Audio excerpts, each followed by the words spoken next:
What's going on, everyone? Welcome to today's stream. We have NFL Week 2 Sunday. 14 games. I'm excited. I mean, I think I say that I'm excited for all these, but I'm legitimately excited. I think these NFL Sundays have quickly become like my absolute favorite day of the week. Although, that being said, this is a potentially tough one. So Ben and I were just talking about this before we went live.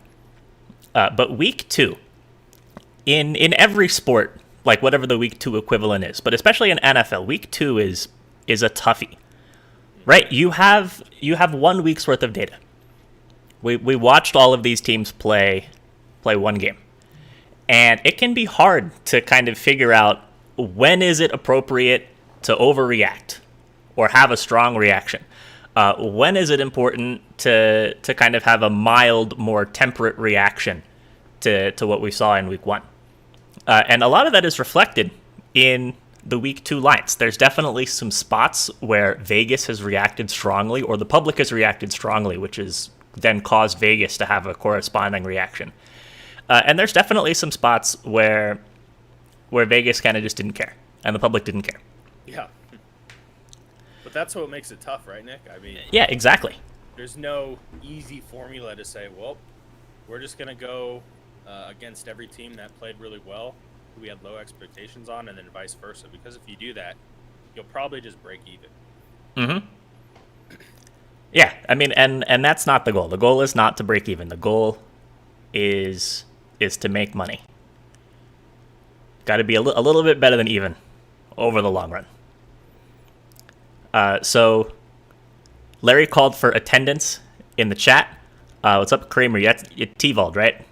If I remember correctly, connecting the two names. Nick, I saw this post, and then I kind of reposted it in my own words. But if you go 500 and 500 over a 1,000-game stretch, I think you end up down like 25, 30 units. Yeah. So. Yeah, Vig is a bitch. That's the Vig. That's how they make the money. Like, everybody's always like, oh yeah, it's rigged. Like, no, they just need you to play and be 500. It's called net. That's how they make money. It's all calculated. It's not Mm-hmm. like it's just people don't maybe know that. Yeah. It's like you sign the terms and agreement on a phone, right? And then you're like, they can do that, and I'm like, yeah, you check the box. Yeah, it's like the episode of South Park. Yep. Where they didn't read the Apple TOS, and good South Park. if you know, you know. Yeah. Shout out South Park. Yeah, shout out South Park. Yeah. What's up, T Cherry? Glad to see you here. What's up, Doc? What's up, Jazz? Doesn't know who Bruce Buffer is. He's the guy who does all the announcing at the UFC stuff. Do you think his son gets teased? Like in school? No, his son is probably the coolest guy in school. Just do it. Uh-huh. Or if you see actually him at the bar, you're like, do it. Come on, one time. Yeah, make the noise. Yeah, say it. I would make people do the roar. $100, I'll do it right now. Yeah. What's up, Velocity? Hey guys, just want to say thanks for everything you do for the community. We truly appreciate it, and your hard work doesn't go unnoticed. I mean, this is fun. I enjoy doing this. Yeah, it is fun. It's work, but it's fun. I mean, we're lucky that we get to do this for a living, and we're happy to spread the love. Happy to have people here, because I mean, having people here, having people caring about what we're doing is what allows us to do this. Hard work is one thing, but we've been able to figure out how to successfully give you guys winners, and I think it carries. So yeah, it carries. Okay, Ben, carry. Oh yeah.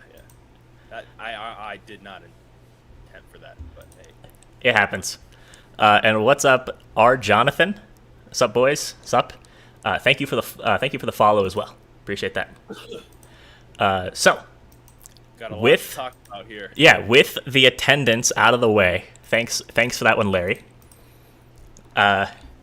Let's hop into this. And again, as we're going through, if you guys have any thoughts, any picks that you like, agree with us, disagree with us, let us know in the chat. Okay, we're always reading that. So New Orleans and Carolina, first game of the day. Carolina at home, 3-point underdogs. and total is currently set at 44.5. So let me get my shit together real quick. Speaking of overreaction spots, good one to start with. Yeah. So that game between New Orleans and Green Bay last week was a doozy. Green Bay absolutely destroyed. No, just kidding. New Orleans absolutely destroyed Green Bay.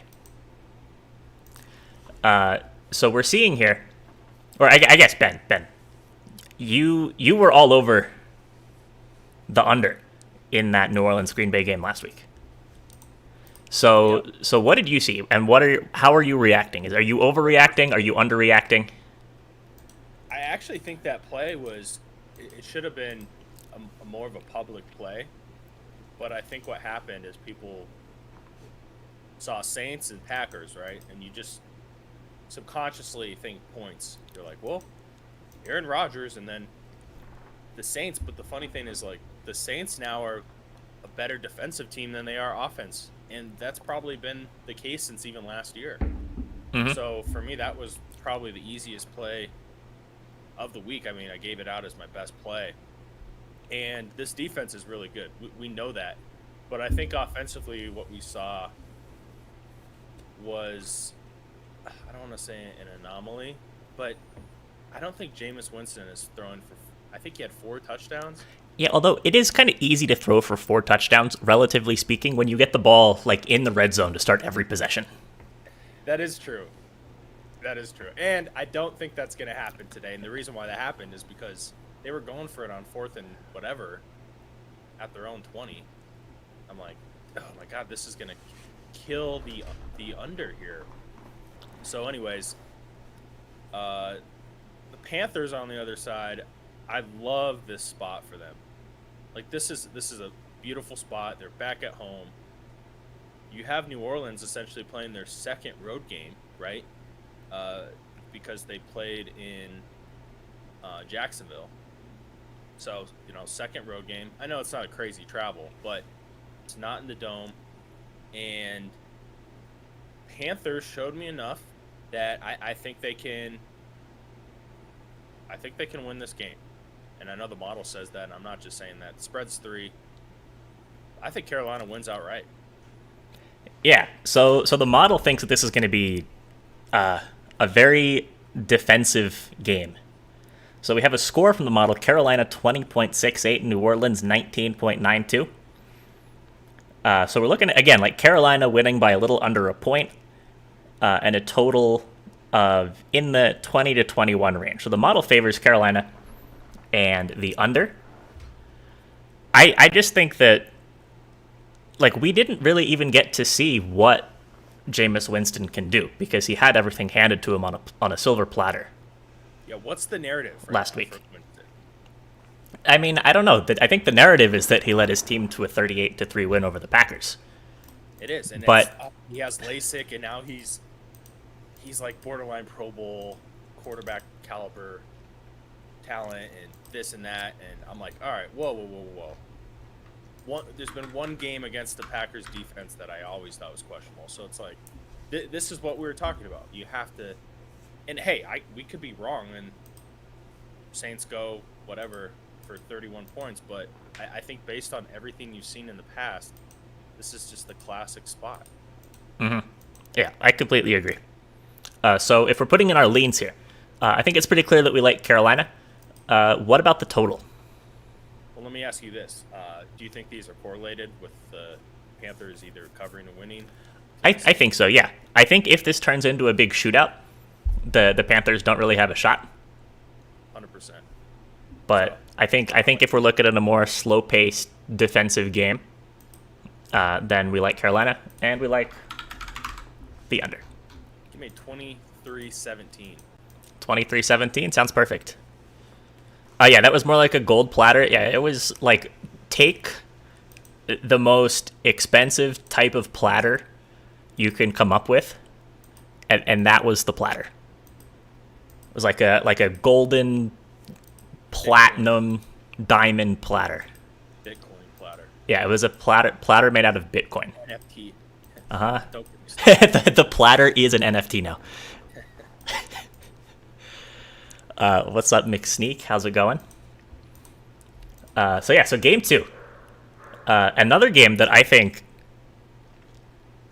the line is interesting here. Mm-hmm. So Cleveland at home against Houston. Cleveland favored by 13.5 points. Total sitting at 48. So if the last game, what we're seeing, maybe there's some overreactions, but this game, I think the wrong reactions took place in what we're seeing in this line. So Cleveland hung with Kansas City last week. They ended up losing, but it was a really close game. They had the lead for a good portion of it as well, and they looked good doing it. It wasn't a fluke. But Houston, everybody thought that they were going to suck. I mean, and granted, it was against Jacksonville, but they blew them out of the water. Defense forced turnovers. Offense played well and put up a ton of points. So I don't understand why this is all the way at 13.5.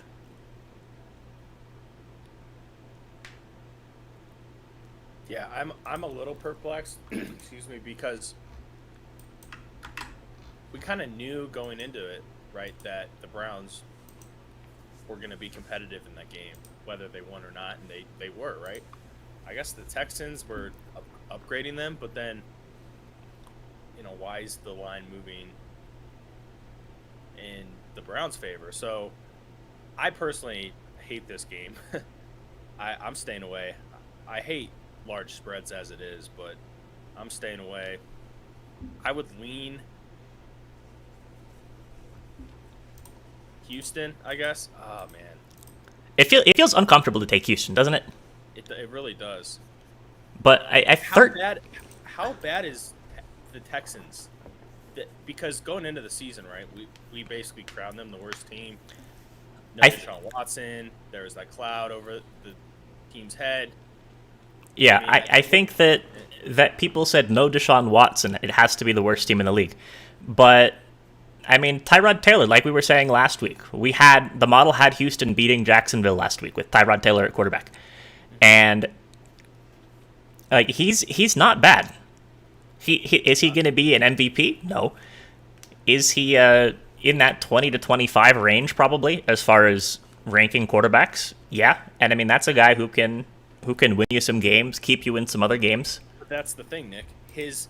I think his ceiling though at times can be a top 5, which sounds crazy, right? Yeah, I mean, he's a guy who makes plays or can make plays. Quarterbacks who they're in the bottom 10, right? And on a good day, maybe they crack it to like 10, 9, 8, But Tyrod's a guy who he could go off and be, a guy who has the top 5, top 3 stats for a given day. So that's why it does scare me a little bit laying the points with the Browns. So that's why I'm leaning with the Texans.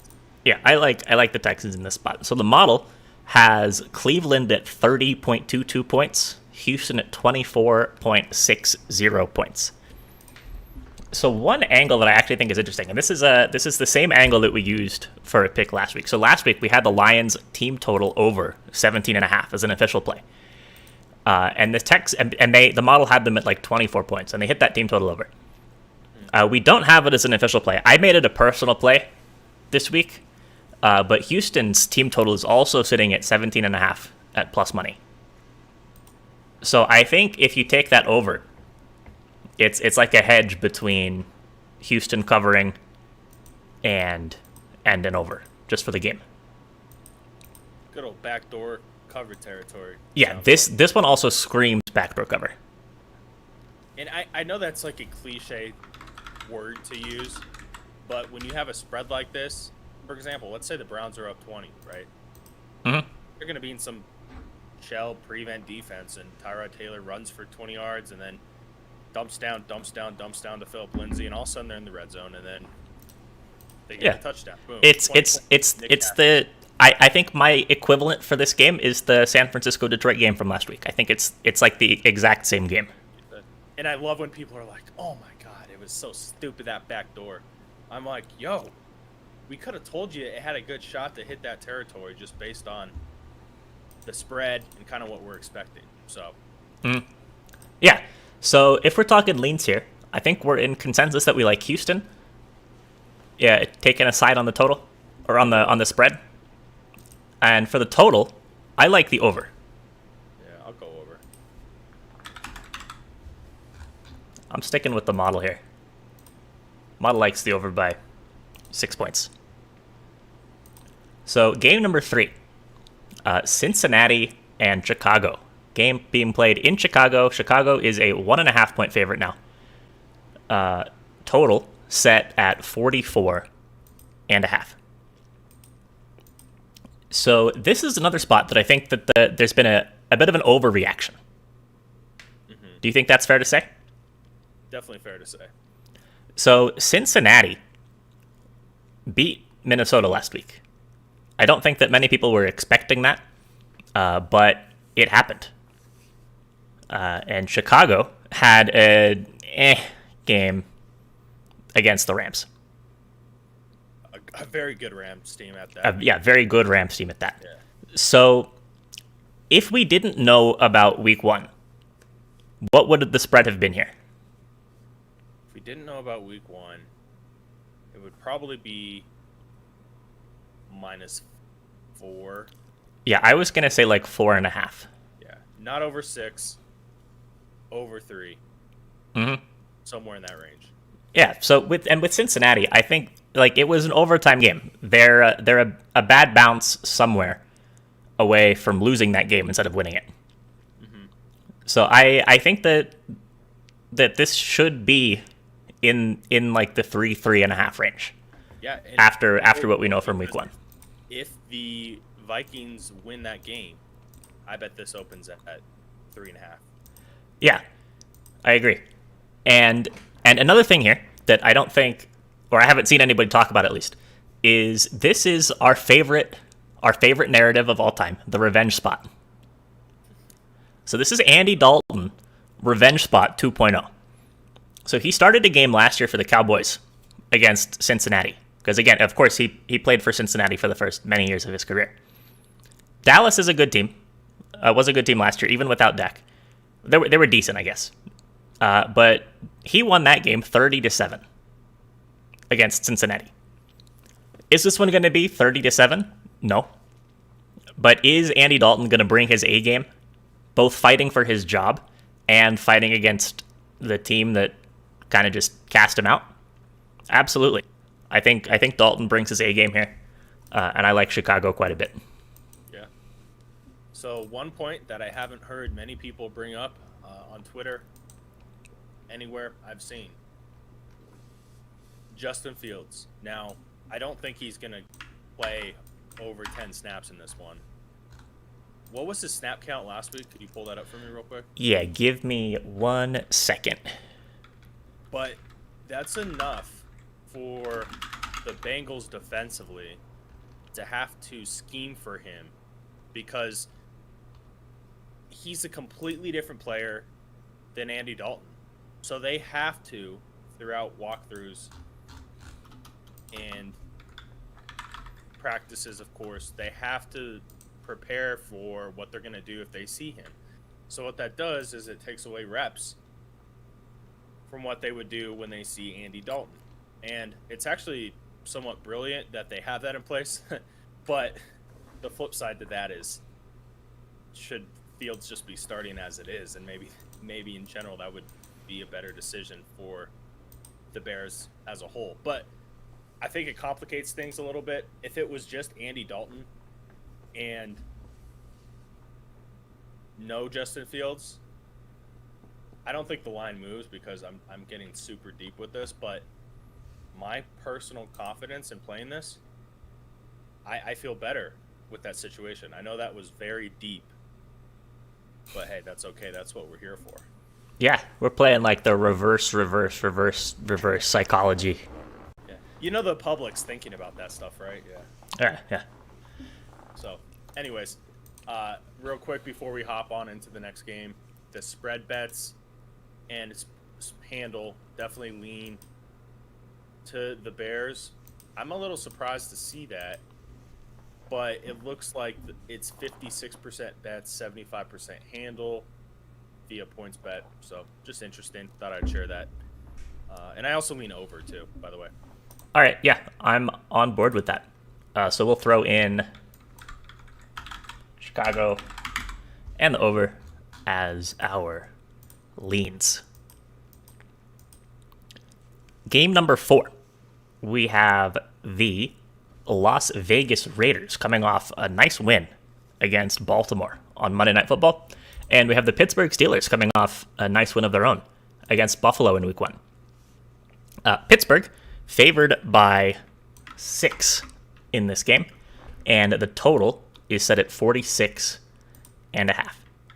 So I'll say right off the bat that I think that this was one of the more hard to handicap games this week. Mm-hmm. It was. So the model has Pittsburgh at about 26.79, Vegas at 21.01. So just taking those things into account, it looks like a very, very, very slight Pittsburgh cover and a very slight over. But again, I think that this was probably, for me at least, the single hardest game to handicap this week. Just because because I thought it was so hard. yeah. I didn't even know where to start.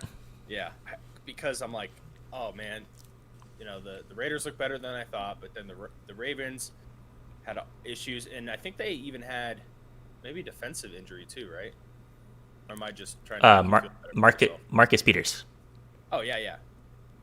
Then the running backs. So that was a close one. I mean, I felt like that game was a coin flip, right? Yeah, it was a total coin flip. Yeah, 100%. Then you had the Steelers, right? I mean, great performance, but there also were plenty of times where the Bills probably could have capitalized on some other points. I think they won the total yardage pretty easily in yards per play in that one, I believe. So you have a lot going on, and then here's the spread. So, man, I personally have, if I did like the confidence rating, this would probably be my 1 for like 1 point. Yeah. So I guess I go with the Raiders. Ooh, that sounds.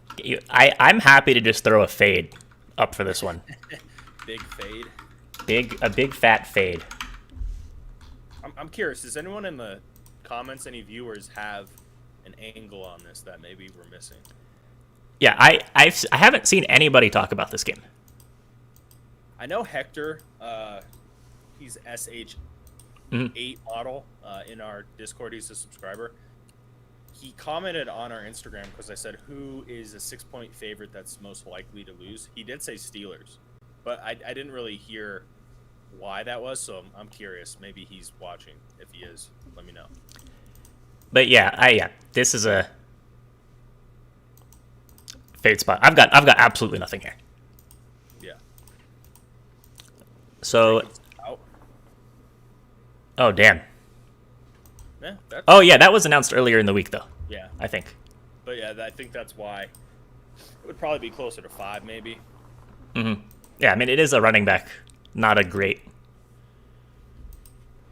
like not a super impactful position. Unless you lose all of them. Wait, Lamar was out there? Yeah, true. Lamar is the best running back in the game. That's not that funny because I've heard that about 50 times since Monday. So.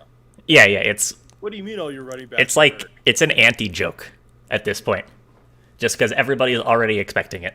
That's like when people say bend over. I'm like, bro, I've heard that like 1,000 times. You got to get more creative. Uh-huh. So game number 5 of the week is Buffalo and Miami. Miami at home as 3.5-point underdogs. Total sitting at 47.5. So I am a well established at this point Tua hater. So I have a fun stat from last week. So last week in the Miami New England game, Tua set his career record for longest completion. 50 yards? 38 yards. 21 other quarterbacks in the league, just in that 1 week, completed a pass that was longer than the longest pass Tua has ever completed in his entire career.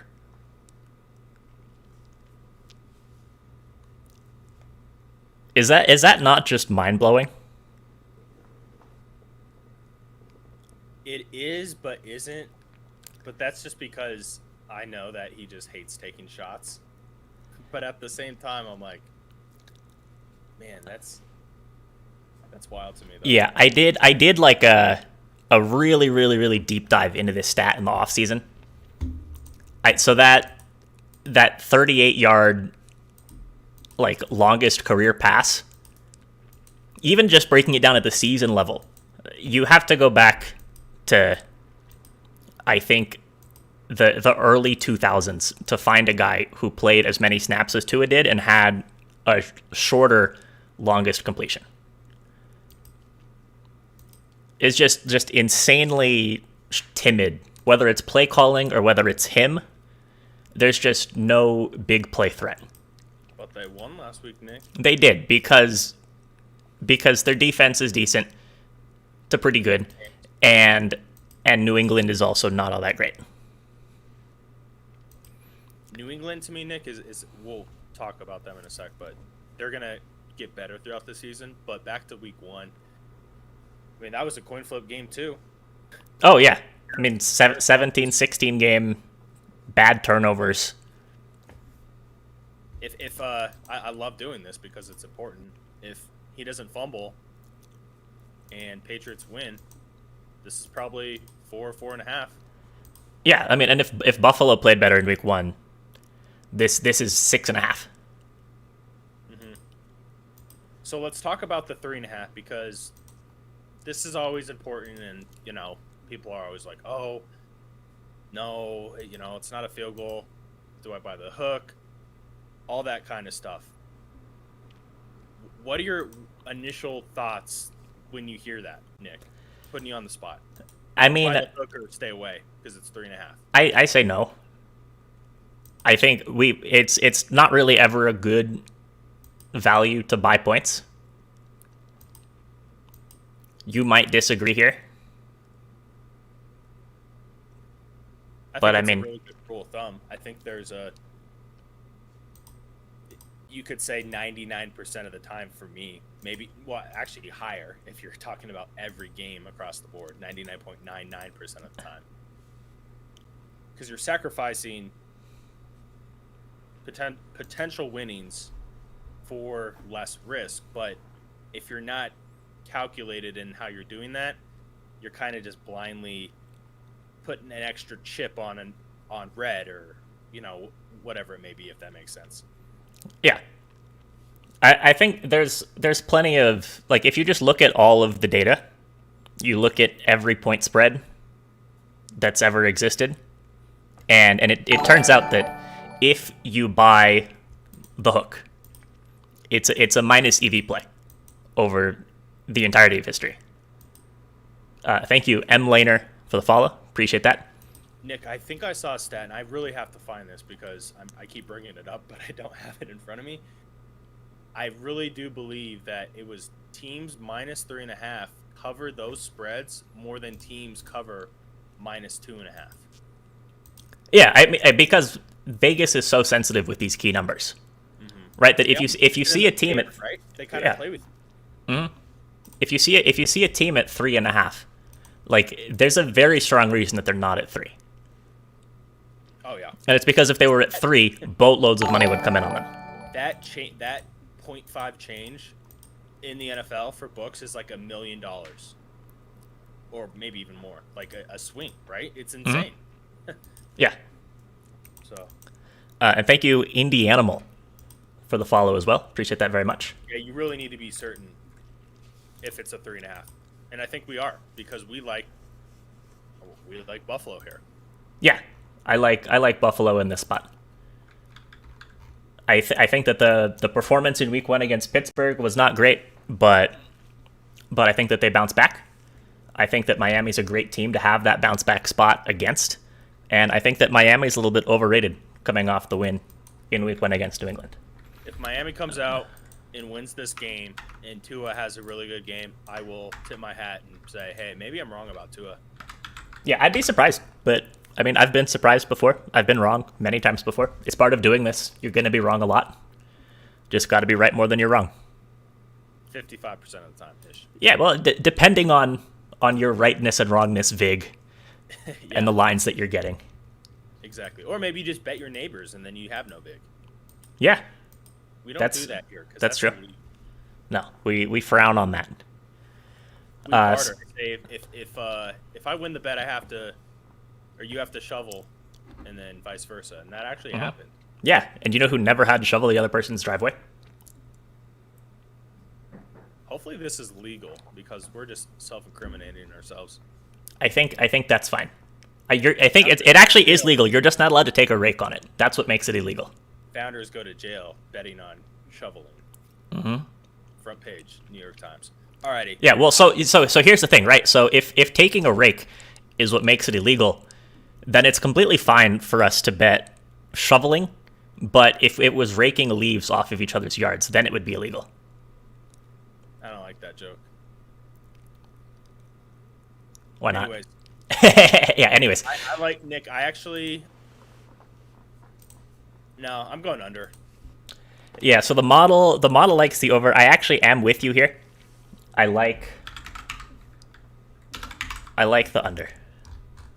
Larry, you live for my bad jokes. Larry's still hopped up on his pain meds. Yeah, Jonathan says Dolphins gonna win outright today.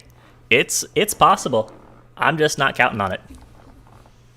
People are riding the Tua train though. Yeah, I don't. I'm not gonna go back into another anti-Tua rant, but Aaron's gonna pop up out of nowhere. Yeah, Aaron's gonna pop up and Gabe's gonna pop up. It's like, I heard you talking about Bama quarterbacks. Mm-hmm. AJ McCarron. Come on. John David Booty. So next up, does he even play at Alabama? I don't know. I don't remember. I think he went to USC. Yeah, I think you're right. I don't know why. As soon as I said that, I was like, no, wait. I was thinking of somebody else. He played at USC. But anyways, speaking of quarterback who didn't play at Alabama. Carson Wentz. Next game, we have Carson Wentz, who played at pretty much the opposite spot of Alabama at North Dakota State. And we have Matthew Stafford, who played pretty close to Alabama at Georgia, but not Alabama. So lines in this game, Indianapolis at home, 4-point underdogs. And total set at 48. So Ben, what are your thoughts here? So my thoughts are, I have to see who's playing. Because Colts had some injury concerns. It looks like Darius Leonard is playing, so that's big. Big part of that defense. It looks like Campbell and Rhodes are inactive. I was under the impression that Rhodes wasn't going to play. Mm-hmm. So that's not a surprise. But it sounds like Eric Fisher is going to play, I believe, which is huge. And I commented on someone's TikTok. Actually, it might have been mine. I was responding to someone. I said, Eric Fisher potentially could be worth a point. And at first it sounds ridiculous. Like, you're like a lineman. Like, I know the importance of it. But Davenport, his replacement, gave up 3 sacks, 9 pressures, and 12 hurries, and 48 snap attempts. So is that good? It's really bad. I actually asked NFL Super Bowl right tackle on the radio this last week about that, and I said, from an A to F, what is that, like a D? He said, no, that's an F. He said 48 snaps. So that was really bad. Like that game was 100% disrupted by that pass rush, and mainly Davenport. So now Eric Fisher's coming in, one of the best offensive tackles in football. He's going to be back. And I asked him a lot. Yeah, Larry, I asked him. And he told me, he said that Eric Fisher coming back completely changes this offense just based on, his past pro and his success as a blocker. So long-winded there. I like for the Colts to cover this. I personally bet it. Yeah, I kind of disagree with you there, but that's okay. I think this is a close one. I'm going to just trust the model here. So the model has, barely, by like half a point. It's Rams minus 4.5 from the model's perspective. But I didn't touch the spread on this one. Second, I know you're really high on the Colts. Situationally, good spot, but Aaron Donald he's a problem. If I saw Aaron Donald in an alley, I would just run into a wall and just get out of the situation. But what if he's friendly in the alley, right? Like, why the insinuation that Aaron Donald's gonna chase you down and hit you? He kills people on Sundays. Are you a quarterback on the other team? No, because then you should be scared. He's gonna look at me and he's gonna be like, "Hey, that kind of looks like Carson Wentz over there." Yeah, you do have a very uncanny resemblance with Carson Wentz. I was gonna say, who did they play in Week 1? Oh, Dalton. God, he's just playing all the redhead quarterbacks back to back here. Mm-hmm. Anyways, Maybe, yeah. Anyways, thoughts on the total? Under. Yeah, I think this is a good under spot as well. Colts are really going to look to control the ball in this one. Watch for that. Yeah. That play clock is going to be ticking. Nikki says, Ben, how does Rams offense match up against Colts defense? They might have the upper hand there, to be honest, because Xavier Rhodes is out, like I said, and then Darius Leonard is back, but that's just going to help the run game, or the run defense. So I think Stafford might look to air it out a little more. Might be worth looking into some receiver props, potentially. Guys like Woods, Higbee. Higbee's been getting some targets. I think he had 8 targets, Nick. Does that sound right? Something like that. Sometimes I just make these up in my head, and then I'm more times than not I'm close. But then I'm like, all right, Nick, we have to confirm this because I can't be lying to the people. I think regardless, the one thing that scares me a little bit from the Colts' defensive perspective is the way that they got beat last week through the air is very similar to the way that the Rams play. Yeah, that is a really good point. They took shots and the Rams have the same kind of talent at receiver. So it was Tyler Lockett. Now who is it? It's Cooper Kupp in the same spot, and then Metcalf finally got one on the outside in the second half. Robert Woods, not as good as Metcalf, but still an excellent receiver. Higbee had 6 targets, by the way, so I was somewhat close. So yeah, so that worries me a little bit. But at the same time, that's why I'm staying away from the sides. Yeah, and that's why we didn't give it out as an official pick. Mm-hmm. It's hard to go against the model. I've learned that the hard way, and when I do, it's very selective. Yeah, model was last week 11-5 against closing line spreads, 11-5 on closing line totals. Not expecting that every week. One of our subscribers said that last week. He's like, "Yeah, whenever I go against the model, I lose," and I was like, I think that was exactly. That was Steve Old. I kind of felt bad, but I'm like, well, that means it's working. Yeah, ideally, it'll be good more than it's bad. Yeah. That's the goal. That's the goal in all of this, right? Be good a little bit more than you're bad. Okay, I'm going to need some help from the chat with this game because I can make a take for both sides here. Yeah, this was another really tough one for me. So we have San Francisco going on the road to Philly. San Francisco 3-point favorites on the road. Total set at 49. Two of the most impressive offenses from last week. matching up here. San Francisco's defense looked beatable. Even early on, before all the backdoor cover stuff, the Lions were able to consistently drive the ball on them. Eagles' defense, on the other hand, looked quite good. Held Matt Ryan and the Falcons to just 6 points. I don't have a good read on this one. I don't either, because,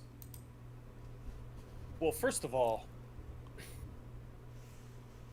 the 49ers with their running backs right now, people think Elijah Mitchell is the next Barry Sanders, apparently, the way they talk about him. I think San Francisco is just able to plug and play running backs, and they're successful, right?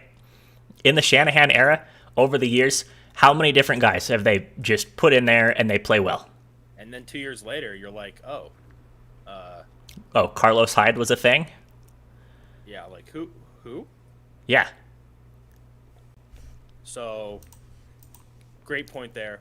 But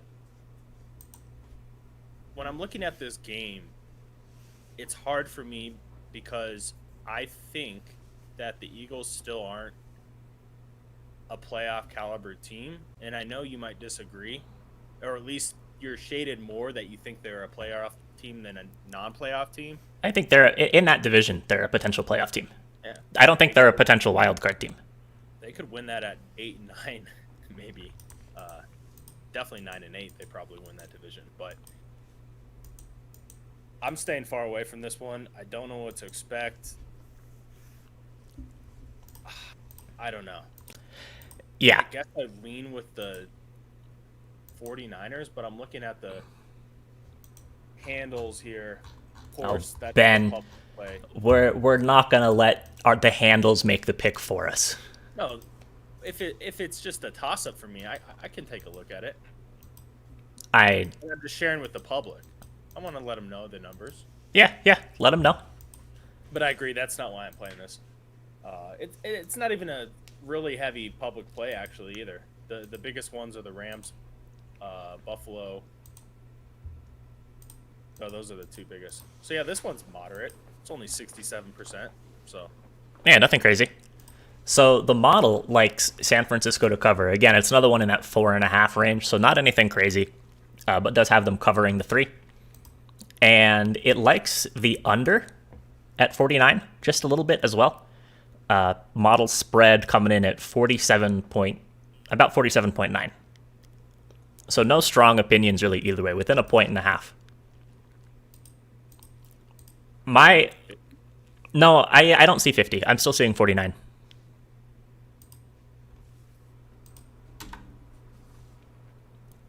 I'm taking a look.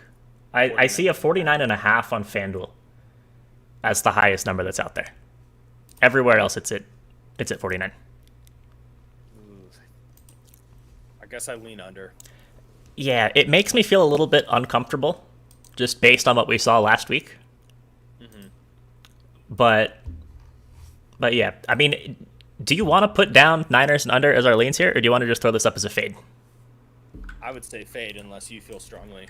I don't feel strongly. Yeah. I think this is a fade for me.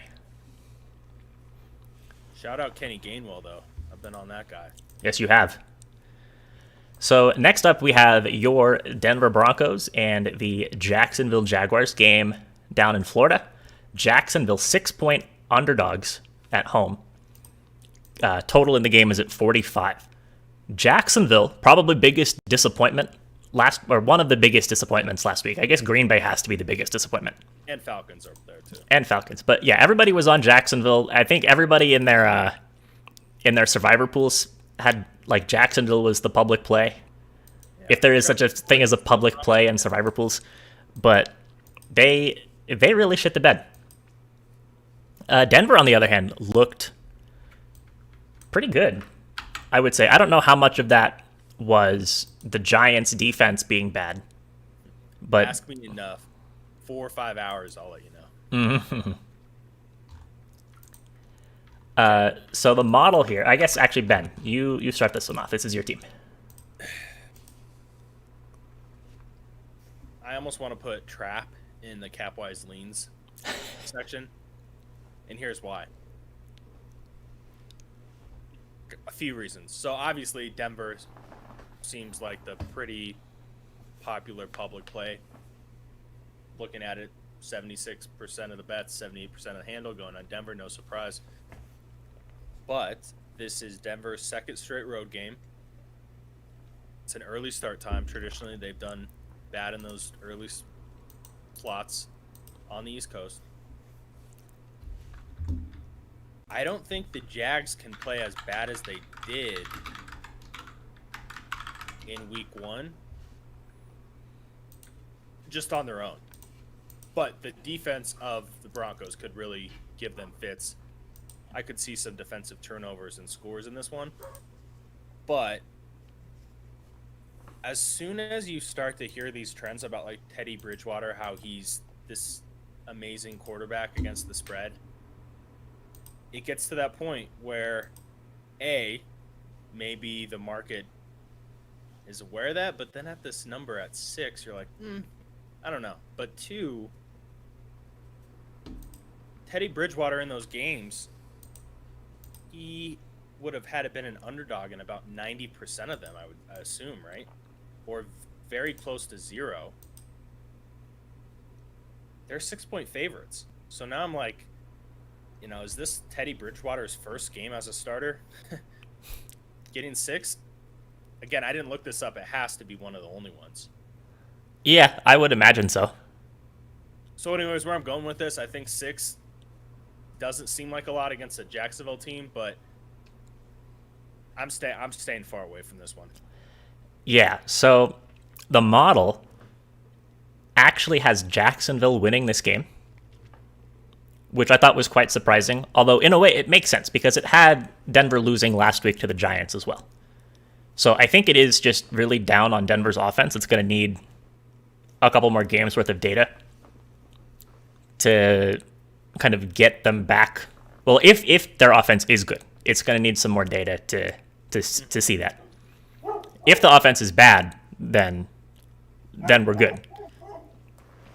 So the Jacksonville to win outright pick is a little bit uncomfortable, but I do like Jacksonville plus 6. I think that Lawrence isn't going to play as bad as he did last week. I mean, he threw 3 picks.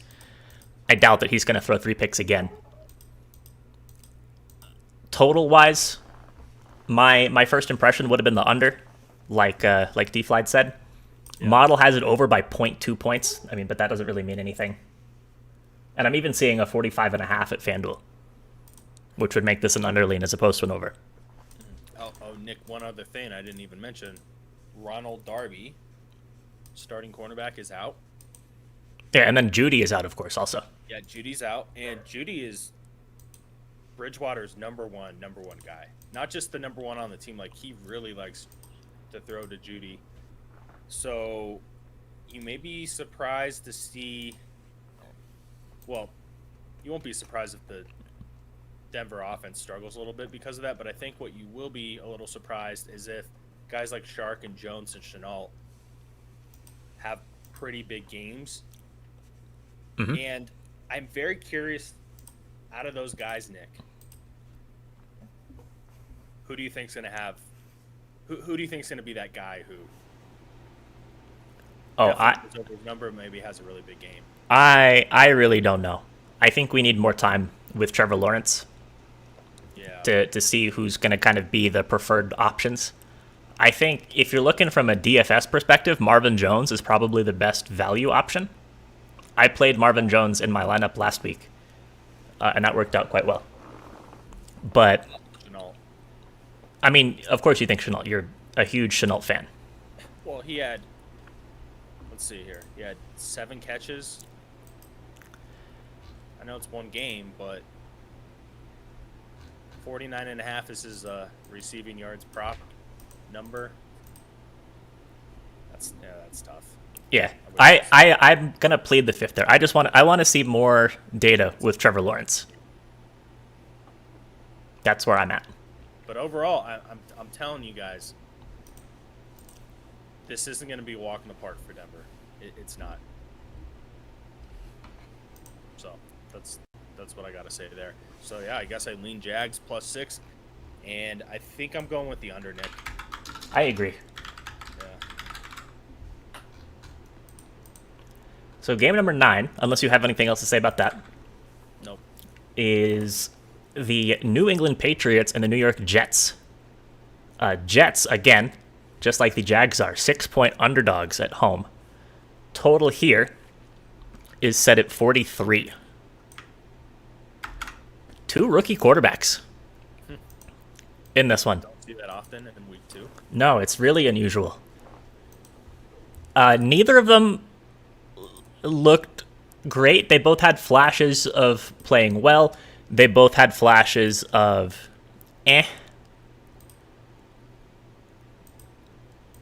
it's a hard one to handicap just because of like the most important player on each team is playing their second career game. You know who I think's betting this game a lot? Who's betting this game? The BYU fans. The BYU fans? Well, actually, The public money? Maybe that doesn't make sense. I don't think. Anyways, that's. Where's the Mormon money? Yeah, where Mormon money coming. Everybody's always talking about public money versus sharp money, but nobody ever talks about where is the Mormon money. But the Bama money. Oh, we know where the Bama money's going on this. Yeah, the Bama money's all over New England here. Doesn't it just feel like Bama and New England are like the same for Oh, yeah, 100%. retrospectively to their. Yeah. Mm-hmm. So, I actually thought Zach Wilson had a better game than Mac Jones did as a whole, but it was super close. Because he made some really good throws. There were a few balls that weren't caught that I was like, oh man, that was a dime, just wasn't caught. He was making the right reads too. Sometimes I put more weight on making the right reads than making the throw, if that makes sense. Because if you make the right throw in a bad read, that more times will be consequential because it's a turnover versus an incompletion, if that makes sense. But we have one game of data, so I'm like, that's what you said. Like, what do we really expect here? So I'm staying away. I'm staying away as well. I know Belichick's going to be, or people are going to say, well, Belichick's not going to lose to a rookie, but I mean, it doesn't matter if he doesn't lose, right? They have to cover 6. got it covered. On the road? Oh, I'm going with the Jets here. That's my lean. Oh, are we going to put in a lean? I just typed in fade. Actually, If you have a lean, we can put in a lean. Do you have a lean on the total? I was really hoping that this total would drop from 43, and then I would like the over. But at 43, I don't want to go either way. Isn't 43 the most popular final score? It might be. Actually, 44 I think is. Right. I mean, something right in that range. 43. What are you gonna get? Like a 17? Yeah, it has to be. 43 is like a 23-20. Yeah. Anyways. Never, ever, ever take Jets versus Pats. I know what you mean, but I'm gonna interpret that as never bet on a Jets versus Pats game. Ever. Gonna stay away ever. Forever. All right, so next up, we've got Minnesota and Arizona. Arizona coming off probably the most impressive performance last week. I think even more impressive than the Saints.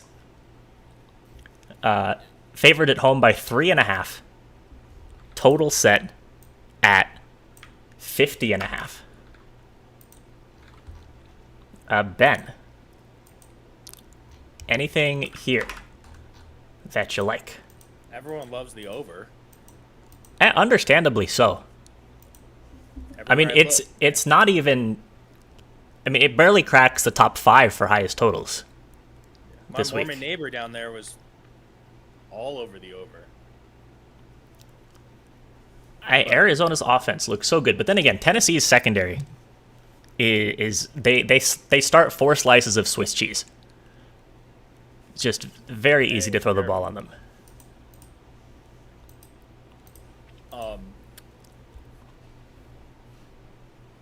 Kyler Murray looked.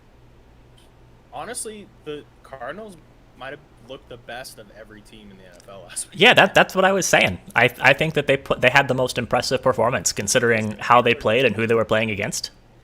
Chandler Jones was absolutely bullying whoever was trying to block him. Mm-hmm. Like, it was to the point where every play he was getting by his. It was like watching that guy in high school who you're like, dude, I think that guy's going to play at Bama. Syracuse. Oh yeah, it's Syracuse. Well, that's If we're saying like where he actually went. Yeah, Chandler. Yeah, but like Alabama, right? Like no one can block. Like it was embarrassing. So I wonder now, right? I wonder if the game plan is going to be. Well, here's the thing, though. Even if they game plan for stopping him, I've seen this with Von Miller in his prime, like a few years back. Go ahead, double team him, but now you can blitz guys from the other side, and other pass rushers get through. So, having said all that, I'm staying away from this one because I don't really know what to expect from the Vikings more than anything. That's a fair point. I think that Arizona's offense, like I don't know what Minnesota's going to do. To stop? Yeah, I mean, I get they'll be better than Tennessee was.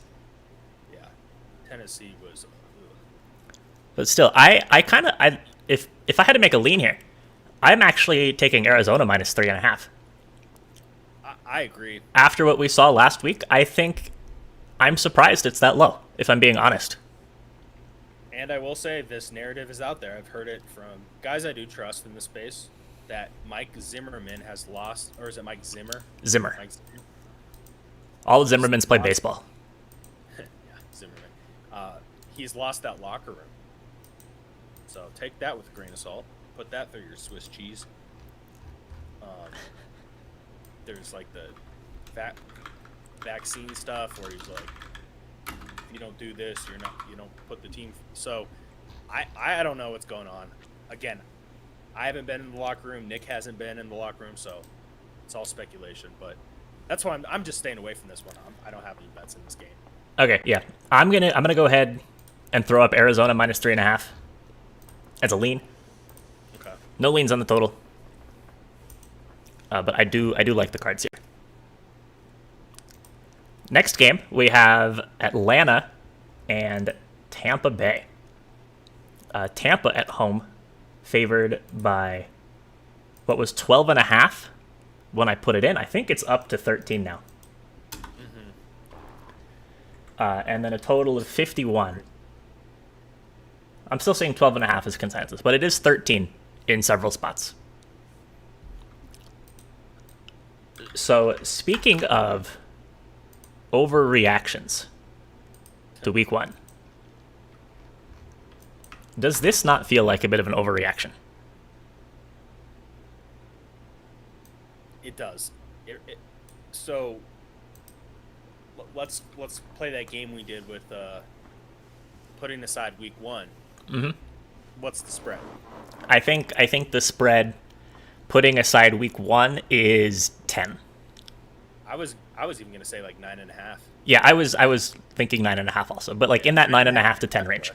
And so the thing that's perplexing to me about this is Tampa didn't even cover in week 1, right? All of this is just being down on Arizona as opposed to anything that Tampa did to exceed expectations in week 1. I mean, Tampa was a 9-point favorite closing week 1, and they won by 2. Pass interference call.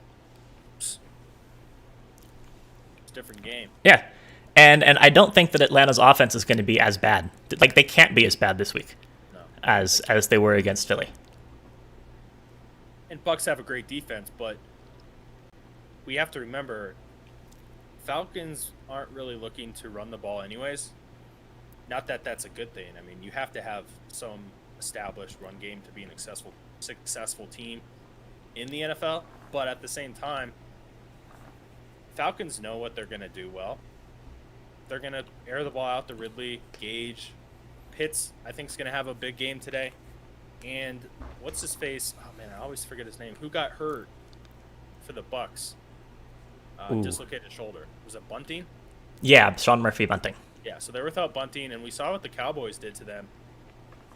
I mean, Dak threw all over him. Elliott had 8 touches, I think, that whole game. I mean, he would have been better on the bench, I think.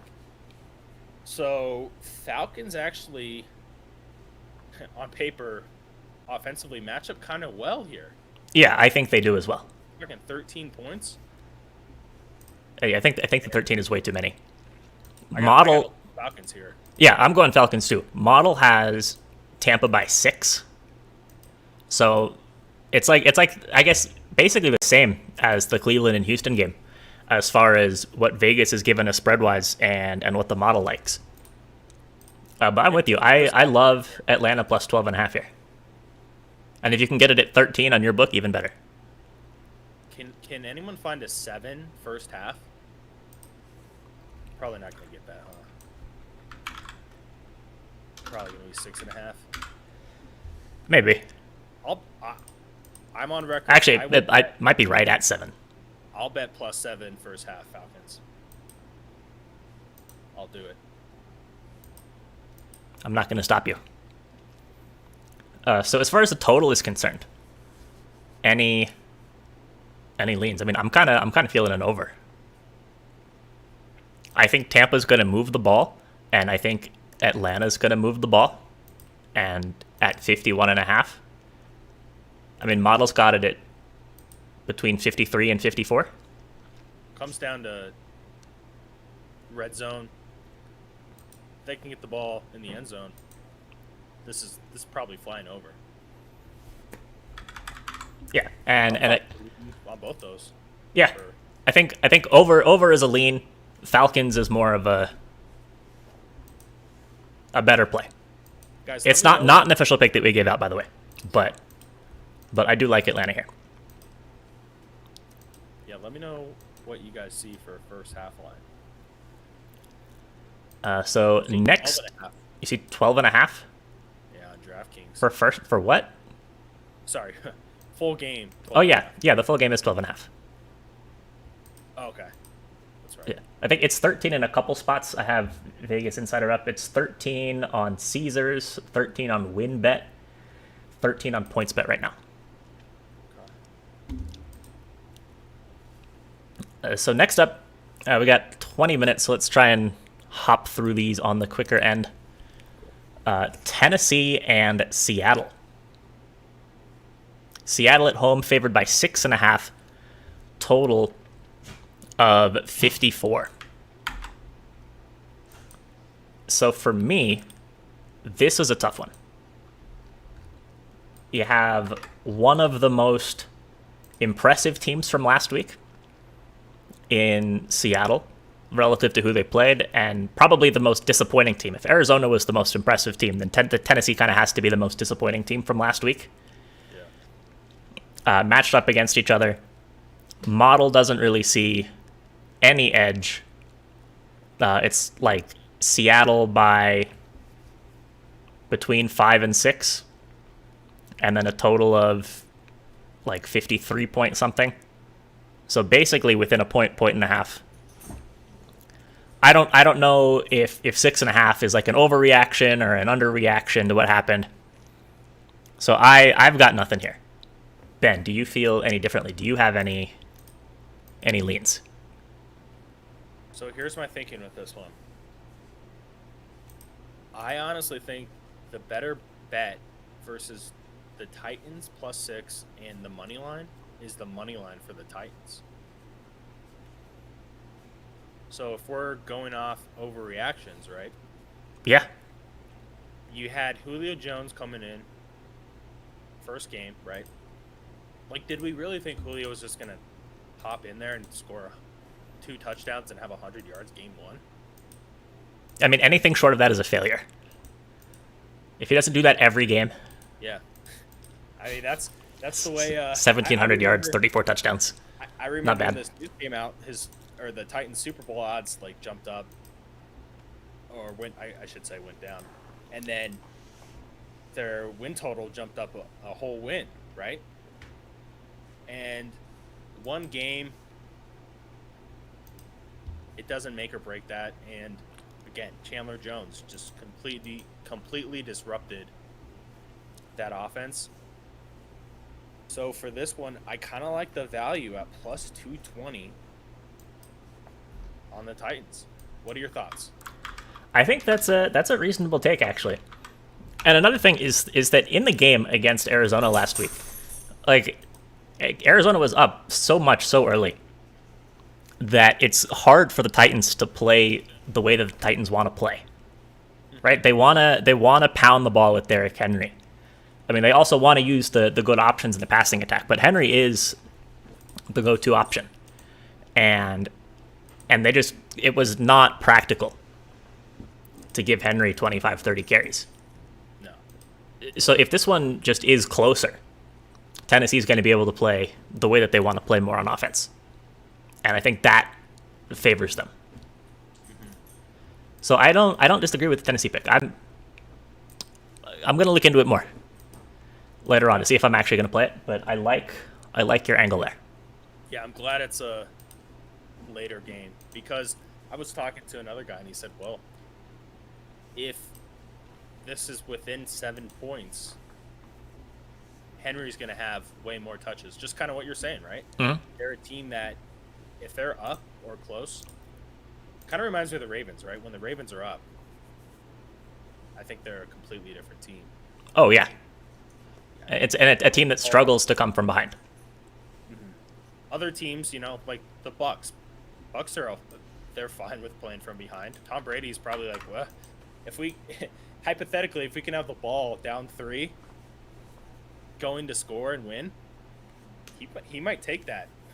Yeah, definitely. It's not crazy, but so that's my lean. I guess I'm going with the Tennessee money line. Cool with me. So next up, second to last game, we have the Dallas Cowboys and the LA Chargers. Chargers at home favored by 3. Total set at 55. The model has some interesting thoughts here, and I think this was maybe the most surprising model output from the week was how low Dallas's team total is here. So the model has LA minus 9, maybe even more like minus 9.5, and a total of 46 or 49, or maybe close to 50, which is, again, like 5 points lower than Vegas. So all of the discrepancy here, none of it has to do with San Diego. It's all just Dallas's team total being low. And LA's defense played well last week, but I don't think that 20.29 is a good number for Dallas's team total here. So I'm disagreeing with the model a little bit, just from that sense. I don't think that this is a good find. It might end up being that, but my something is wrong radar is going off here. It's beeping. So Ben, I know that these are two teams that you're really high on coming into the year, and probably still are really high on. So what is your take on the matchup between them? So first and foremost, I think with the model score, my guess is that the market compared to the model, right? This could be like the segment, market versus model. But I think the Cowboys, from the market perspective, got an upgrade in week 1. Yeah. Right? Mm-hmm. So I think that's why maybe this spread is closer to -3, because this is essentially saying that on a neutral field, these two teams are even. Is that wrong though? I don't think they're even. I think Chargers are the better team. I agree. Yeah. How many points better do you think they are on a neutral field? 1.5. Actually, so, no. I'll say 1. 1? Okay, so this should be more like a -4. Mm-hmm. Maybe more of a -4.5 as opposed to a 3.5. Yeah. So then, is it fair to say that you like the Chargers here? I do like the Chargers. I do want to point out that we haven't brought this up yet, but I think we're seeing a little bit of reverse line move here. Well, actually, no, I take that back because it looks like the public is actually on the Cowboys a little bit. Yeah, and also with a 3 number, I wouldn't look into money versus where the number is, because it's possible, like, if it moves to 3.5, then the plus 3.5 gets smashed, and then as soon as it moves to, like, minus 2.5 instead, the minus 2.5 gets smashed. I was going to say, either way that this moves, I think it would be hit by sharps one way or the other. Yeah. So that's a good point. Thanks for calling me out there. Ezekiel Elliott, that whole thing's going to be really interesting because part of me thinks that the Cowboys may just try to continue to pass. And if they can have success, I don't think we're going to see the Ezekiel Elliott of the past getting 25, 30 carries a game, to be honest. No, especially with the healthy Dak playing really well. He's thrown for over 400 yards in his last 4 starts. Yeah. And Nick, even with the bunting injury, like I probably made it sound like they're like a terrible defense now. They're still probably top half pass defense in football as of today. So yeah, no, don't get me wrong there. But man, the -3. Yeah, I'm leaning Chargers. Yeah, I'm with you. I lean Chargers. Doc Love said that's my 5-unit play. Chargers -3. Good luck. Yeah, good luck. Rooting for you. Yeah. Any thoughts on the total? This is actually the highest total of the week at 55. I like the under. I like the under as well. I don't think this should be the highest total this week. Feels wrong. We didn't talk about that one as much as we probably should have. We may need to talk a little more about that, if you know what I'm saying, Nick. Yeah, I'm picking up what you're putting down. It's kind of like, oh, hey, model score 49, total 55. Mm-hmm. We'll see. Yeah, we will see. Can we talk about Ezekiel Elliott real quick, though, in his prop number? Sure. Real quick. We'll be quick because I know you want to talk about your Ravens. It's sitting at, let's pull it up here. I'm showing, wow. I'm showing a 65 at Caesars and then a 59.5 at PointsBet FanDuel. That's a discrepancy. That is a discrepancy. 66 at DraftKings. Should I middle it, Nick? No. 7-yard differential. 7-yard middle. I mean, what VIGs -115 both ways? Yeah, it's tough. Yeah, I mean, then you need like maybe not. You need a 10% chance or so that he's going to fall in that range for that to be a good play. What does the model say? The prop model? For Zeke, we're not trusting rushing yards props right now. So you're saying it's going to be high? It's going to be high. I'm going to scale them down starting next week. Gotcha. Because the carries and the yards are both too high. Like the yards per carry stats are fine, but the rushing volume gets too high. Do you want to take a guess what it is, though? Should I not? On the dash? No, we're not going to guess what it is on the dash. Oh, I think it's fair. Oh, is it fair? What does it say? 72. 72? Yeah, so then slash 20% off of that. Yeah, 19. So you're looking for more like that's the problem, though, 58? Do we think he's actually going to get 19 attempts? No. So I think they're about 20% too high. So he's looking more like 16 attempts, 58 yards type of deal. Something along those lines. Or 15 attempts. Alrighty, game of the week. Game of the week. For me, at least. Hoping to not have my hopes dashed in overtime like last week. Ravens and Chiefs. And this is another model score that really surprised me. So Baltimore at home, 4-point underdogs, total at 53.5. And the model actually has Baltimore winning this game outright. I was not expecting that. And this is, again, coming after the model called the exact correct spread last week. It had Raiders winning by 6 last week, and they won exactly by 6 after the touchdown in overtime. So now, Ravens by about 2. I'm surprised. Is Hollywood playing today? I don't know. We have time though. This is the 6:00 Mountain Time game, so plenty of time to wait for an injury report. So, oh, you're probably thinking about fantasy football though. In which case, you don't have time. I think he plays. He probably plays. If you have another good option, you can just start the other guy over him. I sound like I'm the doctor who just checked his knee. I was like, yeah. He's good to go. Yeah. Swelling's down. Put some ice on it. I think just based on how they've reported it a little bit, it seems like he's going to play. Yeah, he's like always questionable and always plays. He was He didn't even practice, right? But Ravens did pick up Freeman. So Cannon is off the active roster. Freeman is on the active roster. And Le'Veon Bell is still on the practice squad. Nick, real quick, should I start Herbert or Matt Ryan? You should start Matt Ryan. Okay. All right, continue with this game. Okay.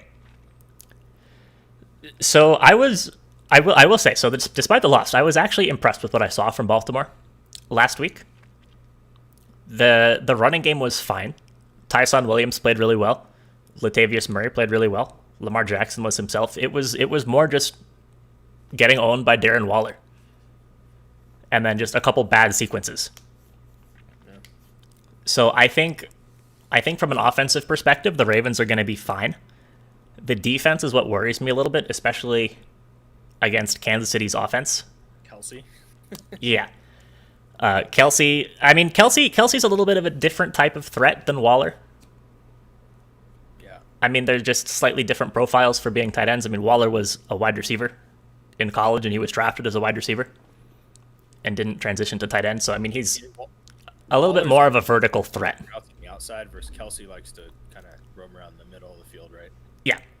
So matchup-wise, it is a little bit different. Not that Kelsey's a beast, obviously. Just is a slightly different type of guy from Waller. So, yeah, I'm scared about Baltimore's defense here, but I think that the offense can keep up. So I do like Baltimore to cover this +4. The total, I don't really have a strong take on. I think the 53.5 is the correct number. Mm-hmm. Ben, what are your thoughts? I actually like Baltimore a lot here. And you're probably like, yes. An unbiased opinion. Well, I actually don't like the Chiefs, but anyways, yeah. I do like the spot for Baltimore. They're at home. The thing that scares me with Kansas City is they're never out of the game. Like, they could be down 14 with 8 minutes left.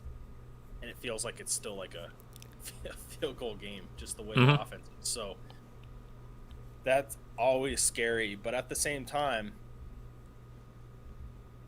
are the Chiefs going 17-0? That's always what I like to tell people. And if you were to circle 5 games on their schedule that were games that they would lose, this is going to be one of them. Mm-hmm. Right? Chargers may be up there. I'm sure they have another few tough non-conference divisional games. So, having said all that, you're getting 4 against a pretty good team. I like Baltimore. +4. I think it's fair.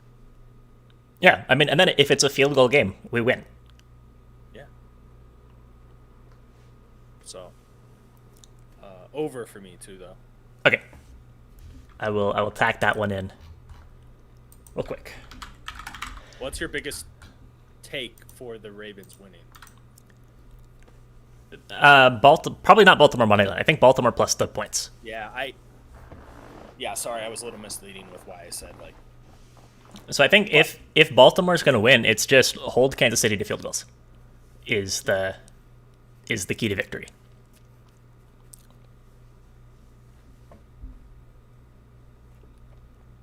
All right, so that wraps up the 14 games that we get to watch today.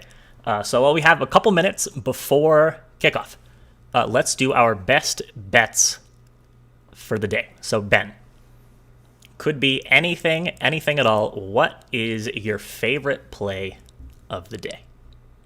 And this has to be a current line right now, correct? If there's an old line, you can say what it was, and then give me a current one also. Let's just go with current, right? Okay. I mean, yeah.